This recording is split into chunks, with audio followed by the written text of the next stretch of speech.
औरतुनि जो आलमी ॾिहाड़ो 8 मार्च अचे पियो।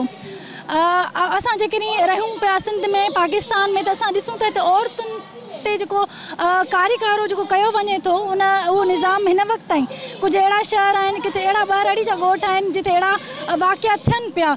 बनस्बत असांजे मुआशिरे में औरत खे हिकु जिन्स जी हैसियत में नथो ॾिठो वञे। माना असां इहो चऊं था त उन्हनि खे बराबरी जी हैसियत सां ॾिठो वञे।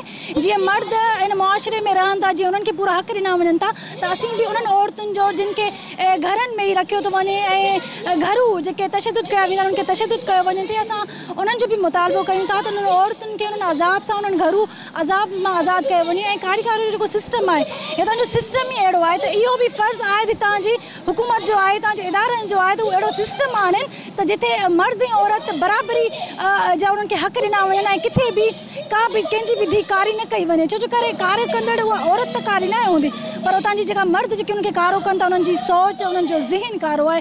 इहा उन्हनि जी अलामत आहे त उन्हनि जा ज़हन कारा थी चुका आहिनि या उन्हनि जा ज़हन या मरीज़ थी चुका आहिनि। सो असां उन्हनि जे ख़िलाफ़ बि आवाज़ उथारियूं था ऐं असीं औरत आज़ादी मार्च जी हिमायत कयूं था। इन ॾींहं ते असीं इहो बि नारो ॾींदासीं त औरतुनि खे तालीम ॾियो, उन्हनि खे सिहत ॾियो, उन्हनि खे पूरा हक़ ॾियो त जीअं उहो मुआशिरे में ॿाहिरि निकिरे। छो की औरत ई आहे जेकॾहिं मुआशिरे में ॿाहिरि निकिरंदी त हू मर्दनि खे बि पंहिंजा उहे हक़ूक़ वठी ॾींदी। जीअं औरतूं असां ॾिसूं था क़ौमी कारकुन जेके असांजा खंभियल आहिनि त उन्हनि जे लाइ बि सरापा एहतिजाज असांजूं औरतूं ई आहिनि त औरतूं तमामु घणी अहमियत रखनि थियूं। असां उन्हनि जे लाइ मुतालबो कयूं था ऐं हिमायत कयूं था औरत आज़ादी मार्च जी। विज़िट कयो अवामी आवाज़ मीडिया ग्रुप जी वेबसाइट awamiawaz.pk।